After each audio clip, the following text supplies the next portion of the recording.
Want awesome tabletop games delivered right to your door? Sign up now for Gamebox Monthly. Learn more at GameboxMonthly.com.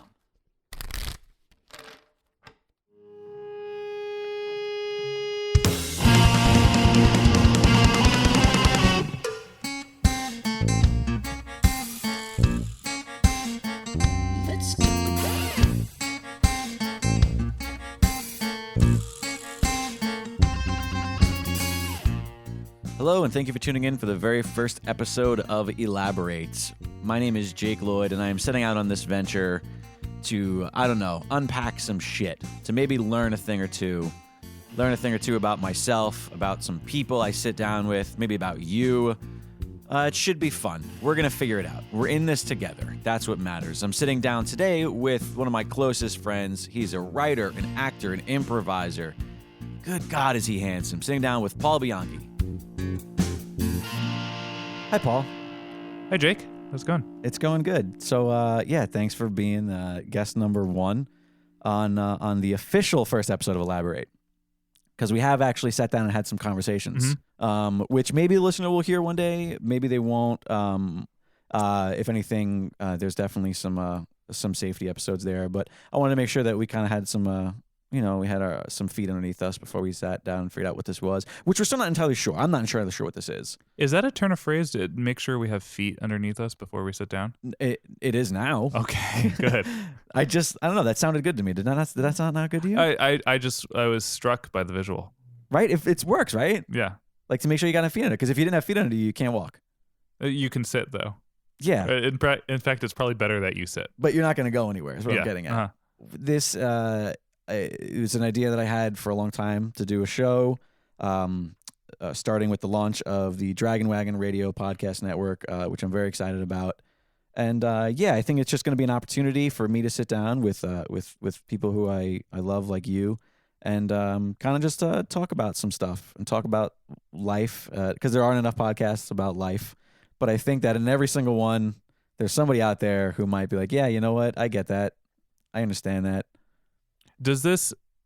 Have you found that these conversations make you feel better about most things? Yes. So far in the conversations we've had and the ones we've previously recorded, our zero episodes, so to speak, I definitely feel like I've left them somewhat enlightened, somewhat with a better sense of myself or you or the world. Sometimes the opposite. Sometimes I leave more confused. I think when we initially started talking about this, you were saying that you were doing this because... one of the reasons was that many other people that you know also do this. There was a bit of a bandwagon, a bandwagon of the Dragon Wagon. Yeah, that is not. That's not an untrue statement. But with that said, I think you're giving me not enough credit in the sense already. Where it's that's why I tried to go back and say like one of the reasons, like right? Because okay, fair point. Yeah, no, there are. I have a lot of friends in the I've been in the podcast community previously on shows that have been primarily comedy driven, and as much as I would enjoy to make people laugh every now and then, I think hopefully it'll happen just naturally. I think I'd like to be, to have a little bit more of an introspective conversation every now and then to be able to actually unpack some stuff. Paul, you are a very dear friend of mine.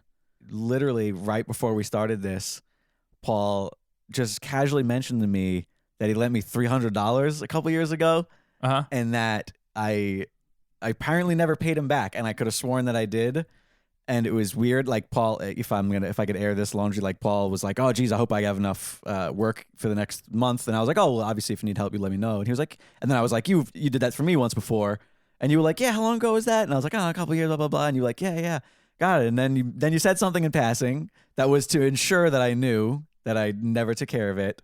To ensure that you or maybe not to ensure, but to ensure that.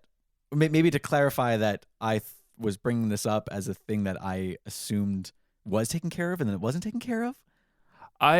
Mostly it was that I enjoy. I feel like I have a very good long-term memory, and when I was remembering you calling me, I had a very specific memory of where I was and what I was doing when you called. Right, yeah. I was actually when my shit was falling apart. Yeah, I was in the back seat of a rental car, and my parents were driving, and I think we were in someplace with trees, and I'm pretty sure that we were someplace with trees. That's the world. And Someplace with trees. So you're driving through the forest. we were driving through the forest. Yeah. And So I mean, where else are there trees? I'm thinking that it might have been around the holiday time when I went and stayed in a cabin with my parents and my sister, but in Lake Tahoe. That sounds quaint and fun and Norman Rockwellian. Oh, I mean, that's my family. So that was what I was remembering, and I forget how he even that was the most reason to even bring up because again, I want to reiterate that I don't care that you never paid me back the $300. I do need to tell you, like I legitimately, thoroughly thought that was all taken care of. And again, this is years ago, so this isn't something that like if I had stopped caring about it, it was because I thought it was taken care of. Yeah. And we did have a thing that you brought up where I helped you with a project that you were working on, and and you say that we didn't mention that this was part of it. Yeah. But then I'm sort of thinking maybe we did, because why would I have not had taken care of this? But with that said, let me bring this up. And maybe this is discriminating. Maybe I mean I'm selling myself out as this fucking lowlife who owes everybody I know money, because it's not entirely untrue. I have people who've helped me with projects or this and that. Not like major, I don't know anybody like, 10 grand, we're small sums here. But this does remind me of an incident where my good friend Patrick harbored this sort of secret ill will because I owed him $100. And he's the kind of guy who every time that I owed him this $100, or he would mention $100 is not a lot of money. But no, it's the principle though. It's because of this. It's because he helped me out one time, and then every time he would mention it. He didn't want to seem too aggressive. He didn't want to come off like a dick. So he would always be like, "Oh, it's totally fine. It's totally fine. It's totally fine. It's totally fine."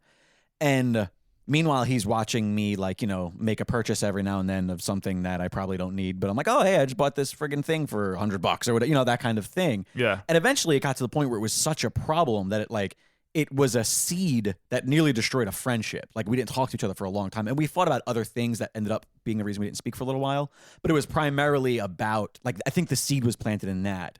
And so, that is definitely a part of my personality that I am not happy about.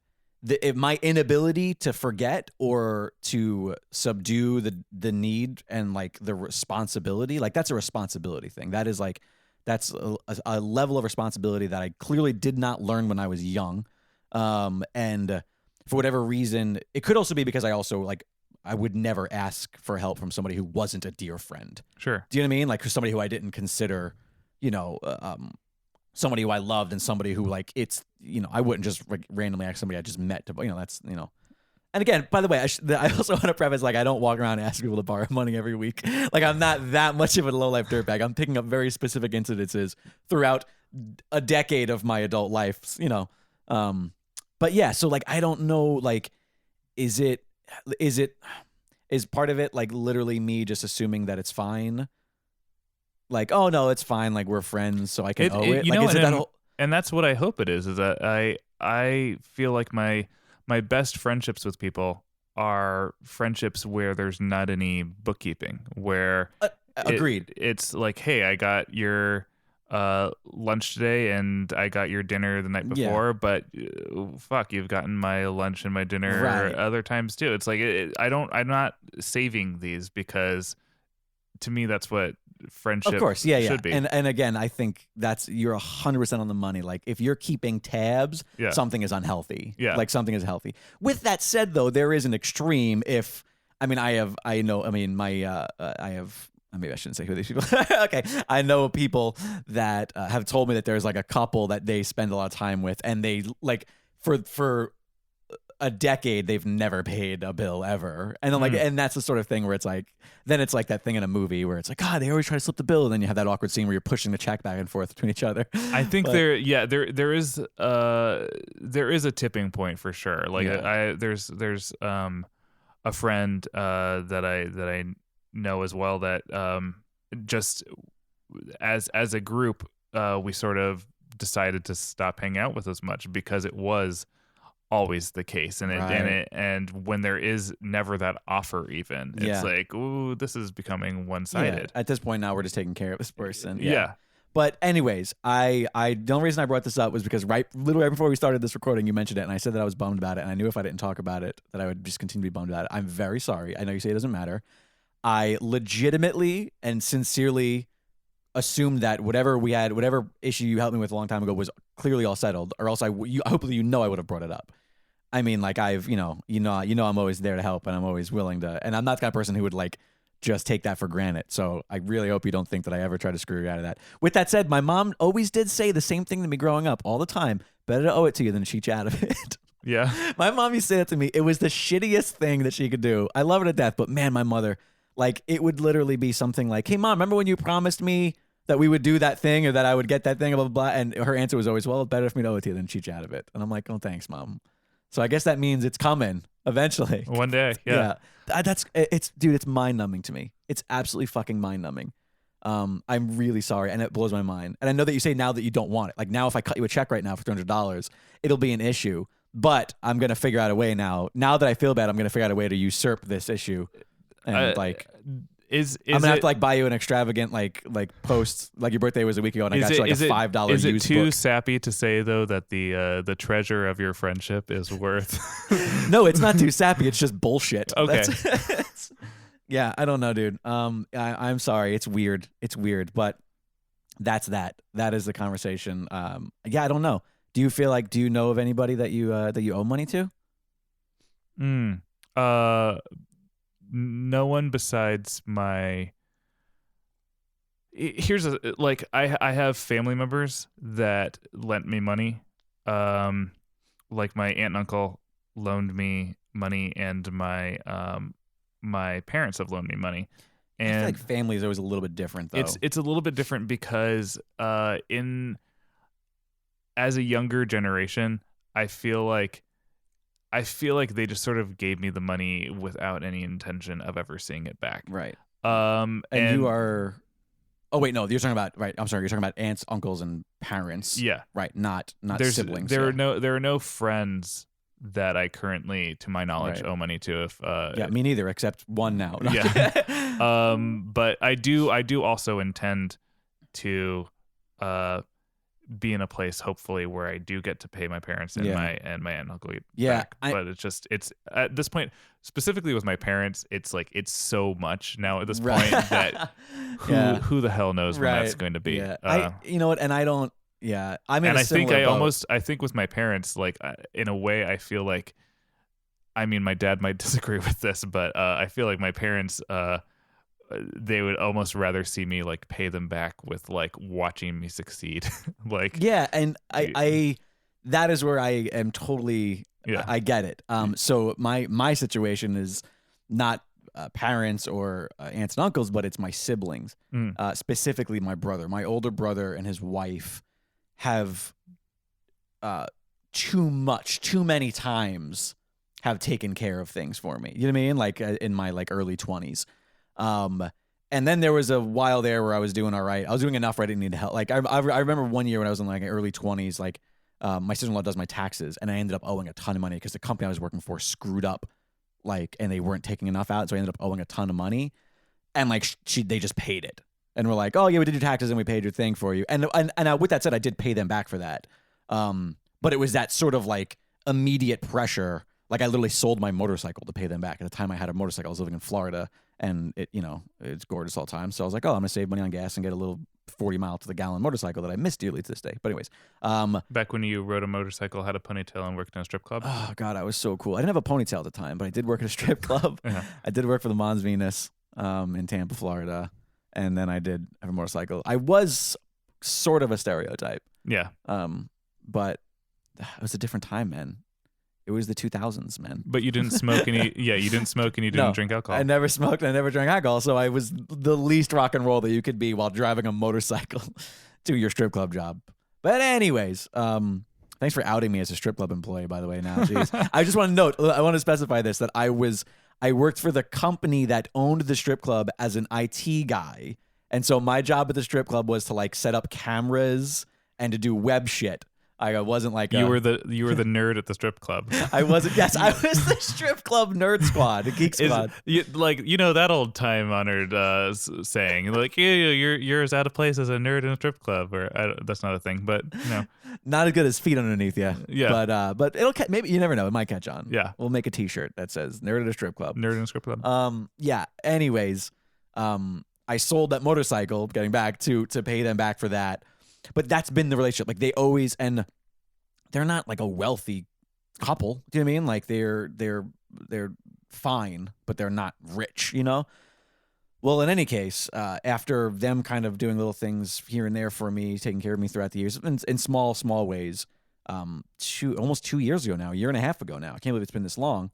And this is a fitting conversation, being the brand new podcast network. I was without a car. And living in LA without a car is a shitty thing. The public transportation, although it's not as bad as everybody says it is, it's still not good. It doesn't get enough credit for at least being somewhat decent, but it's just shit compared to every other major. Yeah, and I noticed that since the influx of Lyft and Uber, it's become a much better town in terms of public transportation. Right, of course, and that was what I was doing for a while, and that's very that's kind of cumbersome financially as well. So in any case, my brother, he builds Jeeps from like scratch. He builds like old 80s CJ7s and shit like that, like the Jeep styles.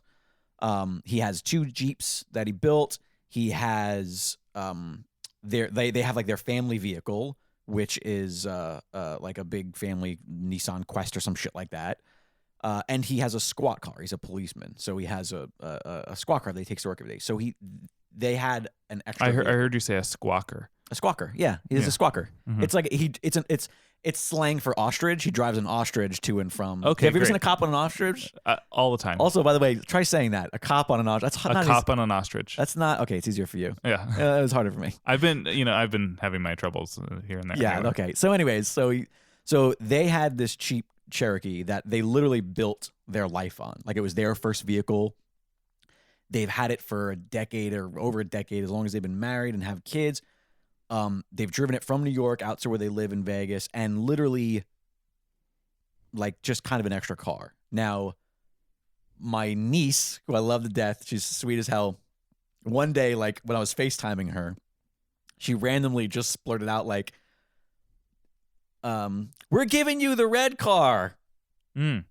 And it was like, I heard like my sister-in-law in the background, like Gracie, what are you like? It was that moment of just like, she wasn't supposed to say that. And immediately, Paul, like, I was just struck with the most guilt and the most, like, I couldn't even finish the conversation with my niece. And I'm like crazy, wacky uncle guy. Like, and I just shut down. I got so emotional because no one's helped me out that much before, ever. And I was just like, it was really hard for me to grasp. And so it didn't actually happen for a few months later, because they had to get some of the things in order, and they ended up getting another vehicle that was going to kind of take the place of this one, if daily driving with a bunch of kids kind of thing. And when it eventually happened, like, my brother straight up gave me a vehicle. He gave me this incredible condition, barely 100,000 miles on it, this incredible Jeep Cherokee that has brought my brother and I closer together, because as long as he's had it, he hasn't really been able to work on it. And we both enjoy Jeeps and doing shit to Jeeps. So we lifted it. We put new, we put brand new wheels on it, new tire, like we're turning it into the thing that he wished it was when he had it, but he couldn't because it was, So it's brought us closer together. And also, like, I personally enjoy that you painted it tie-dye with all of those Muppets. Yeah, no, I remember when I first got it, I joked around with him. I was like, oh, I'm going to turn it into a Jurassic Park Jeep. He was like, dude, I will fucking take it back. Yeah. I was like, all right. By the way, my brother could not be more different than I am. He is like the total machismo man's man. Like, I am like such a nerd, like a gawkish nerd, and he is like a tough, jacked, like cop Marine guy. Like, we could not be more different. But in any case, so I got on this whole tangent just to tell you that, like, I totally get that about, like, I'm the baby brother. I'm fucking in my 30s, and that's sad and depressing. But it's also just a symptom of the generation. You know what I mean? Like, and like, he wants to help me more. And I was like, let me give you anything. Like, can I, at one point I even told him, like, hell, this car those things retain their value. Jeeps retain their value. And I was like, you can just fucking sell it and then buy a cheap $500 piece of shit. Give me that and keep the rest of the money that you'll get from, and they just weren't interested. He just wanted to help me. He wanted me to have that because he knew I liked that truck. And again, it was a thing to do. And that truck is the Dragon Wagon. That is the name of it is the Dragon Wagon, hence the Dragon Wagon radio named after that. Because you keep that dragon in there. Yeah, because there's a dragon on the dashboard, which that is the reason. It's technically the Dragon Wagon Mark IV. There's technically been 3 other Dragon Wagons. The very first Dragon Wagon was my godfather, my Uncle Paul. He had a station wagon. Wait, he was a Dragon Wagon? Yes, he was the Dragon Wagon. Your part car? Yeah. My uncle's, he's a transformer. Okay. Yeah, he had this station wagon. It was a green station wagon that he called the Dragon Wagon. And then I think at one point he had a little dragon, like a little ceramic dragon thing that was on the dash. I was imagining ceramic. I was imagining it like a. Do you know like a Buddha? Like I was imagining like the Precious Moments Chapel dolls, like with the really like the little Cheshire baby faces and shit like that. Yeah, it had like really big cheeks. Yeah, dinosaur with like sad eyes. Yeah, it's.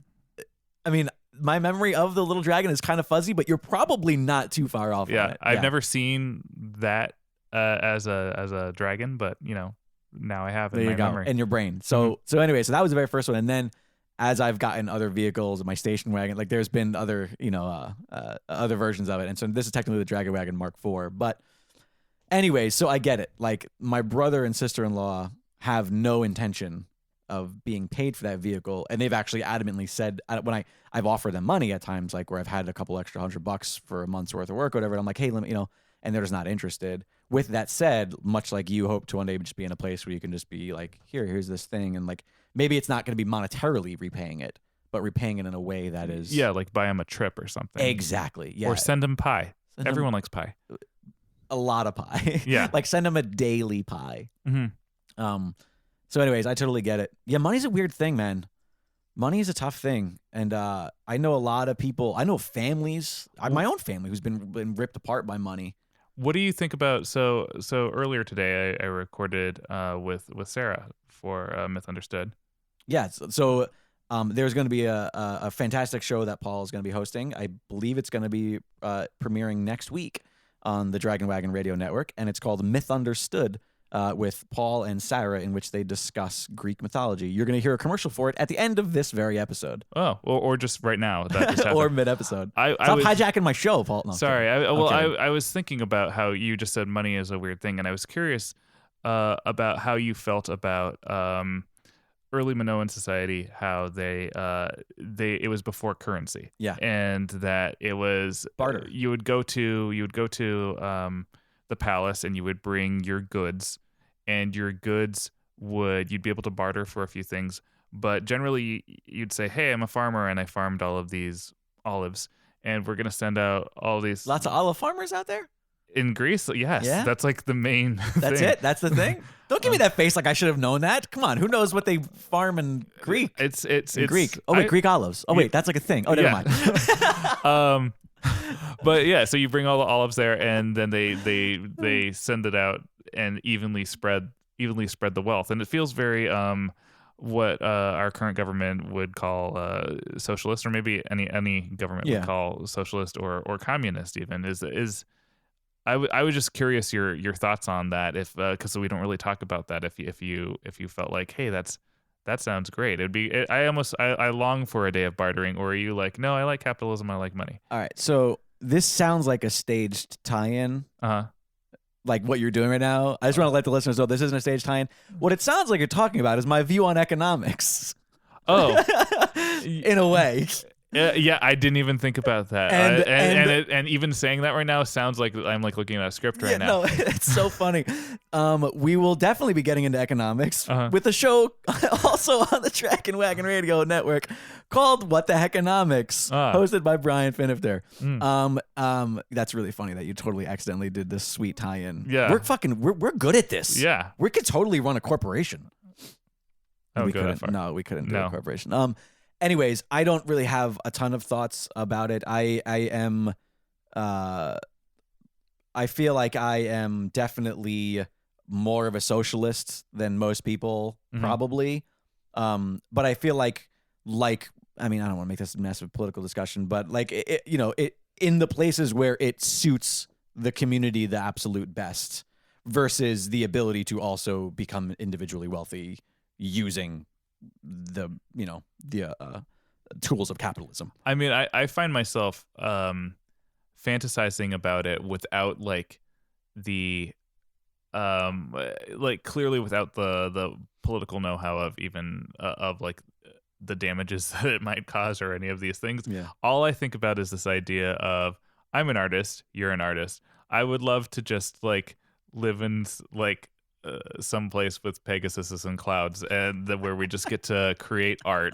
And oh my God! And I've never wanted to give myself a wedgie so bad, and not have to deal with. What a nerd am I that I completely agree with that. Yeah. No, I get it. You're absolutely right. 100% right. Yeah. I remember watching a video in elementary school about like the onset of capitalism and talking about it like it was a really good thing. Yeah. About like before capitalism, if you wanted a fish, you had to trade the fisherman. You had to trade your corn for some fish. Yeah, but he maybe he doesn't want corn. He wants a bracelet, so you had to go to the jeweler. But the jeweler doesn't want corn. The jeweler wants sheet music. I don't know, but like the sheet music was in massive demand. In all fairness, so it was like talking about how great money is because it's something that we all need and all want, and so it avoids that like layers and layers of bartering. Truth. But just a quick sidebar: we are going to need sheet music in our fantasy world with our Pegasus and our clouds for all of our harps. Oh, yes, yeah. I don't know. Money's great when you have it, and it sucks when you don't. It's not really, I don't know. As long as it doesn't destroy friendships, that's what this is all about, kids. Yeah. I don't know. I feel like I really need to get better about that. I really need to get better about, I know that I'm jumping back like 7 topics here. I really need to get better about maintaining those sort of promises and shit like that. I know that I have like business deals with people where money's owed, vice versa, and I'm owed money. Business deals. Oh, a little wink, wink, nudge, nudge. Cupcakes. I sell cupcakes on the black market. Mm-hmm. Black market cupcakes. Out of your squawker. Yeah, BMCCs by the squawks. Everybody knows about the BMCCs. Well, I wanted to ask you a question when you were talking about cars. So I was talking to a friend of ours, and he was in a crazy car accident in which the car turned over on its side several times. Wow. And like a rolling car accident. Car accident. And he described it to me. And I've also been in a car accident where my car has fallen on its side. You told me about this. Please wait, tell this story, because to me that's still fucking mind boggling. Well, so I'm assuming by your reaction that you haven't been in a I haven't been in a tumbling car accident. No. I've been in some bad car accidents, but not a tumbling car accident. So I was working I do production design as well, and I was leaving a set. I was leaving Los Angeles National Forest, and it had just rained, and the way up to Angeles National Forest is all switchbacks, and I'm very used to hydroplaning. I've always had a car that's like really bad at hydroplaning. Okay. And just sliding on the water. Yeah. And as I'm going around the switchback, I'm going probably 15 miles an hour.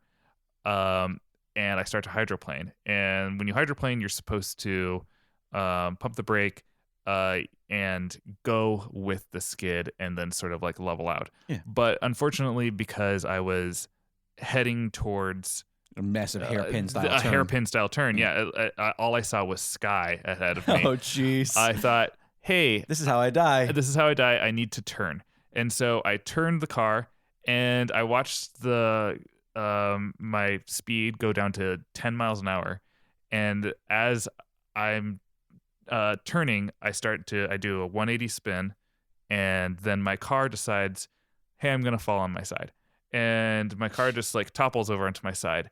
And I was so confused that it was happening. And I think anyone who's ever been in a tumbling car accident probably have the same thing. In fact, this can't be real. This can't be real. I can't believe this is happening. What's happening to the earth around me? Everything feels like it's going in slow motion because you think, oh, well, like if this is happening, then clearly I must be about to die because car going on side is death. But it wasn't that way at all. I broke no windows in my car because I was going too slow. I remember my driver's side window was rolled down all the way, and my CDs were just like laying on the asphalt next to my head, and putting my car into park. Oh, what a great detail. So I could remove the keys. Well, as you got to. Yeah. I also made fun of myself in that moment too, because as I was sitting there, I said, Horizontal. I was saying, oh my God. Oh my God. And then I remembered I dated a girl from Long Island, and I remembered how her sister spoke. And so I started saying, oh my God. All right. First off, I find that highly offensive. Oh my God. As a native Long Islander, I find that highly offensive and pretty accurate. So then I pulled myself out of the car, and I pushed my car back over onto its side. Okay, this is the part that I think is fucking psychotic. Yeah. You pushed your car back over. You realize that, one, people don't believe you. That's the thing, right? You know that, right?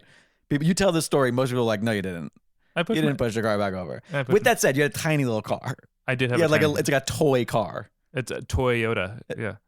All right. That was terrible. Well, I thought that's what you were doing on purpose. No, I was just saying it was a tiny car. Well. But is that why they call it a Toyota? Because they're all like little shitty toys? Yeah. With great engines. But this episode brought to you by Ford. No, okay.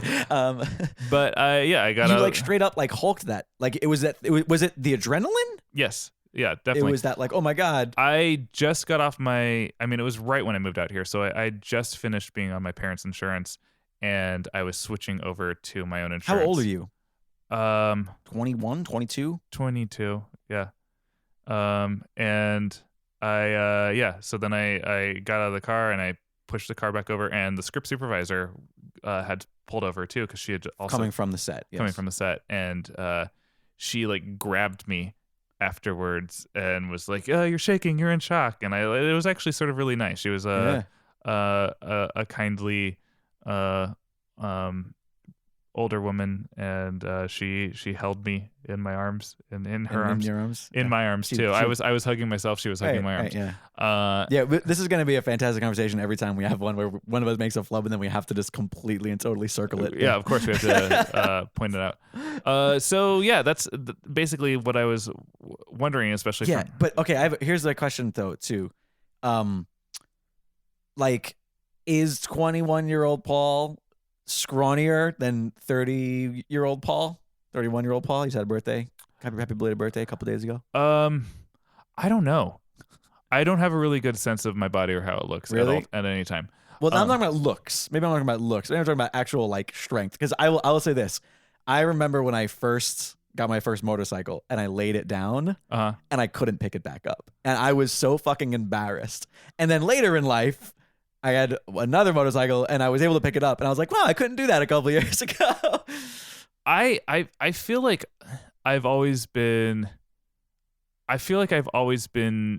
unusually strong. Yeah, you're like you're one of those like solid people. I'm solidly built. Yeah, you have dense bones.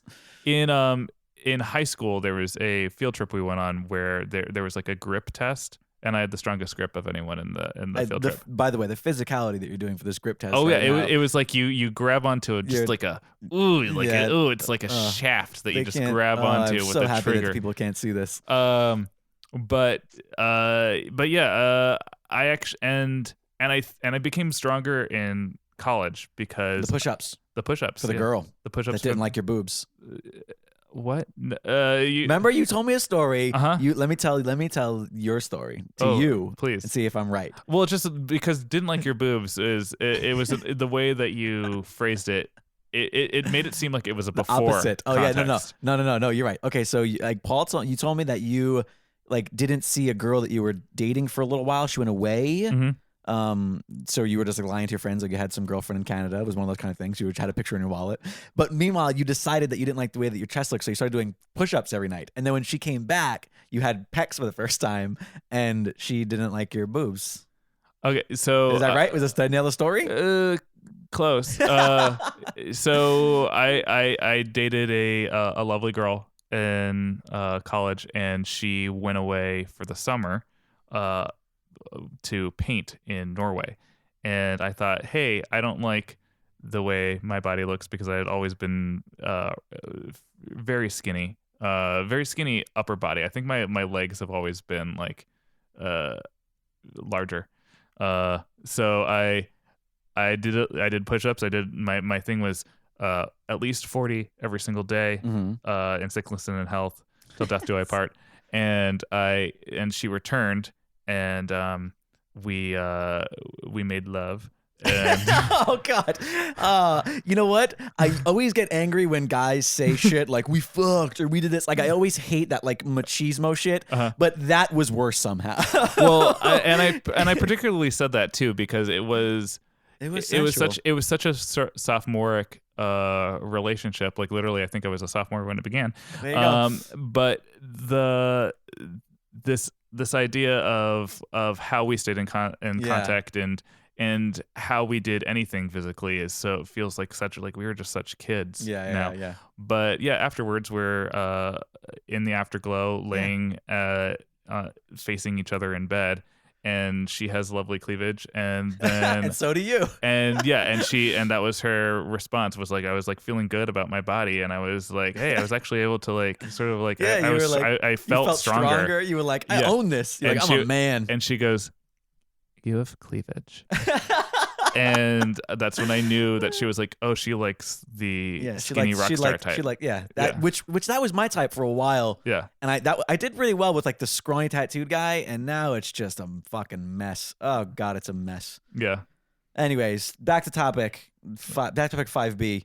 5B Car was accidents. Have you been into I was never in a rolling accident. My worst accidents were when I was a child. Why were you operating a vehicle? I was a passenger. Okay. Thank you very much. My mother was driving. I was not of age yet. Okay. I don't know what I'm doing. We were hit like precision style, like the way that an officer like would deactivate a car, like from that rear quarter panel, and our car just spun, and we were hit hard, and our car spun. Did you guys scream? It hit a curb. Like our car hit the curb and popped up in the air and then re-landed. So we didn't roll. We just went up and then hit. And then at that point we were in a parking lot now. Like we hopped the curb into the sky, like not into the sky, but into the whatever, slid and whatever. And I don't remember the accident. Okay. Not because of my bad memory, which we'll talk about on this very show, but because I hit my head on the like the door panel, and I got knocked out for a quick second. And I remember this really very beautiful. I remember as a kid knowing she was beautiful, like this very beautiful woman who was an older woman. She probably was. When I say older, she was probably my age now. She's probably in her 30s or 40s, probably. But when you're 7 or however old I was, 8, and she had witnessed it. Like she was driving and she saw the accident, so she stopped and helped. And I remember her, like she like kind of pulled me out of the backseat of the car and was like holding me, and my mom was there, and she was like, and it was just like a ton of people stopped because the guy, it was like a hit and run. And so I have this shady memory of like police officers being there, and then the guy who hit us coming back the opposite direction. Like he, you know what I mean? And then a ton of people would be like, that was the car, that was him. And then like this kind of commotion. And as a kid, I'm sure that maybe in reality it was 2 people, but as my child memory makes it seem like there was like 25 people and there was a ton of cops and sirens, and it was like this big, spectacle. But and then I remember like the cop jumping in his car, one of the cops jumping in his car and like pulling off to like go catch the dude. But anyway, so that was one accident I had. And then as a driver, my only main accidents were I was T-boned really bad. On my passenger side, I was coming home from Jamaica, Queens, driving to the island, Long Island, where I'm from. And I was coming off of a stop sign, okay? I could not have been doing more than however quick you go 30 feet in front of a stop sign. Do you know what I mean? I was maybe getting up to 20, if that, you know what I mean? Like that very acceleration stage. And this old guy pulls out of a fucking parking lot, like can it be Dairy Queen? No, because it doesn't fit the. I'm trying to sell. There's a big parking lot. It could be a Target or a Home Depot, one of these larger style parking lots. He was just flying out of it. I mean, like quicker than a parking. You should be going in a parking lot. He T-bones the side of the car, and I had my friend was in the passenger seat. Thank God the window was down. My friend says that his only memory is the noise and then seeing the hood of another vehicle. So his upper body left my car through his window. Whoa. Do you know what I mean? Like he was hit with such force that he like popped up out of his seat and then he was able to look down and see. Luckily, he was not injured. Nobody had any serious injuries or like bruises. The guy gets out of his car. He sees that at this point, I'm in college, freshman year of college. I'm 18, 19 tops. And it's an older guy. And he immediately gets on my case. Like, well, you probably listen to music too loud. Like, he just starts screaming at me. And I remember like my young, shitty kid guy was like, fuck you, man. That guy, the rock star in me. The dirtbag. I say rock star. I really mean dirtbag. And I just got back in my car and waited for the cops to come and fill out the police report because I didn't want to talk to him because he clearly was flying out of that. And the cop came and the cop was like, yeah, he's freaking, we're arresting him because he's drunk and shit. Like, you know what I mean? Like, oh, good. Yeah. Like, and so like that was a pretty bad accident. And that car was totaled. It was a Grand Am. I had old maroon Grand Am that was completely totaled. And then my only other really scary accident, I was completely uninjured, but it was on my motorcycle. It was in Florida, and it was during one of those Florida rains where at 3:00 you have 3 feet of visibility for 20 minutes, and then it's sunny again. That sort of rain that hurts, and when you're on a motorcycle, like it's literally like bullets are hitting you. It was just so hard, and I'm not going fast at all because like hydroplaning, like your accident, like it's just, and I have no visibility. Well, this guy pulls out of a parking lot, pulled out in front of me. And I don't blame him because I guarantee you he just did not see me. The visibility was so poor and so low that I bet you he just didn't even see that somebody was in his rear view. Yeah. He did that thing where he pulled out, but he didn't accelerate. And so he pulled out and he's not moving. And I'm catching up with him. And I'm not going very fast, but I'm going fast enough to the point where I know I'm not going to be able to stop. I hit the brakes, immediately start hydroplaning. The brakes are doing nothing. Yeah. The bike starts sliding sideways. And this is going to sound like I'm trying to brag like I was an action hero. It's what I'm imagining right now. It was not action hero. It was, I'm scrawny, I think. And I think that the luck of me not having a lot of mass to me and being such a light, dainty man I was able to very quickly and abruptly get my left leg. So the bike is turning to my left. So I'm sliding to my right. Does that make sense to you? Yeah. Like, right? I was able to get my left leg up immediately and I put my knee on the seat because I knew where this was going. Yeah. And the bike just, boom, hit the ground on the left side. I really scratched the shit out of my arm, my left arm and my hand. Wait, why stop there? You could have, you said it like it hit the ground and you bounced off with your feet, did a front flip and landed on top of his car. Like Spider-Man. Withdrew your katana and stabbed it through the hood of the car, through his head. Straight through his head. Yeah. Down, it came out below his chin and then re-stabbed him in the chest. Whoa. Yeah, it was pretty brutal. I was really vicious back then. I don't know if people know that about me. I was a fucking psychopath. Anyways, yeah. So I hit the ground, and I sort of surfed on my bike, and that bike slid for what felt like 100 fucking yards, dude. I mean, because it was just wet, and luckily I had roll cages on my bike, which are like these bars that come out to protect your engine in case you do lay it down. Yeah. So the bike was fine. Like the body, like my fuel tank was a little scratched up, and my rear fender was scratched up. But mechanically it was fine. Hit the ground, and I slid for so long, just sort of riding my bike. And that was really scary. I got up. I was on my way to work. I was working at the Tampa Improv at the time.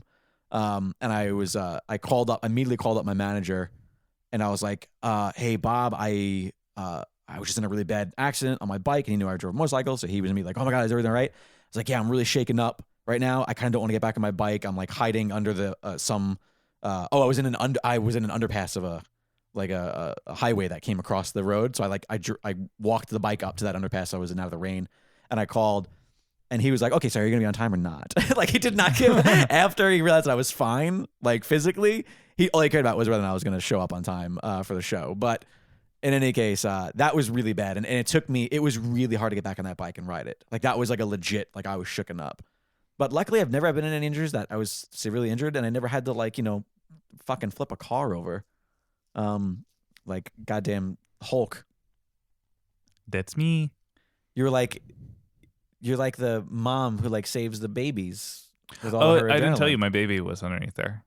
He was underneath there? Why was your baby underneath the car and not in the car? Were you driving with the baby attached to the side of the car? My baby was walking home beforehand and just happened to be there and saved my baby. Oh, baby Bianchi. Yeah. Little baby Bianchi. Bitsy Bianchi. You saved baby Bitsy Bianchi. Oh. Anyways, well, I think there's a lot of stuff I wanted to talk about that we didn't get to, but that's quite all right. That's a good problem to have. I really hope that people enjoy listening to this. I really enjoy doing them. I think that we're going to have a lot of fun. We're going to talk some shit. I'm going to have different guests here, not every week, but I'm sure you're going to hear a lot from Paul in future. He's a great friend and he's a pal and a confidant. And Jake's a guy. Wait, that's not. Oh, well. First off, one, I was doing Golden Girls, and two, that was just rude. Oh yeah, it was very rude. Paul doesn't have a Twitter because he's one of those people. But you can follow him on Instagram, maybe.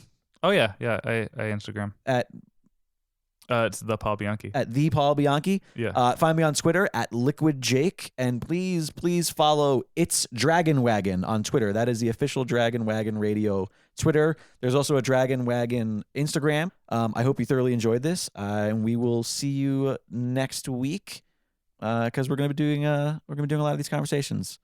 Thanks for being with me, Paul. I love you, buddy. I love you too. Hey, everybody, I'm sitting down real quick with my good friend Zen Zenith. Hey, Zen. Where am I? Where are you? You are on an episode of Elaborate in a fantastic little segment we call a commercial. Oh, this is really nice. I like what you've done with the place. Appreciate it. I try. So I think I'm here to talk about my podcast. You're here to talk about a fantastic show called The House Show Show. Right. Yeah. So The House Show is the podcast I host. It's a live concert and event series. So the whole thing is recorded live. We have a little audience there. And what happens is I have guest singer-songwriters join me, and they play some songs in sort of an intimate setting. And I sit down and talk to them. And then we do a Q&A with the audience. And it's a lot of fun. So it's like storytellers meets Unplugged meets a fantastic live podcast. Right. It's like the Moth Story Hour meets Late Night with Seth, whatever his last name is. Sure, meets awesome. The Nerdist. I love it. Your favorite hang in your favorite living room. And I am a massive music nerd. This totally speaks to me. There's nothing I love more than live music, and there's nothing I love more than live music in a really intimate setting. It really is a fantastic show, I must say. You are going to love this. You can check it out online at thehouseshowshow.com, or we're also available on iTunes and Stitcher. Fantastic, bud. I hope everybody checks it out. Me too. That would be rad.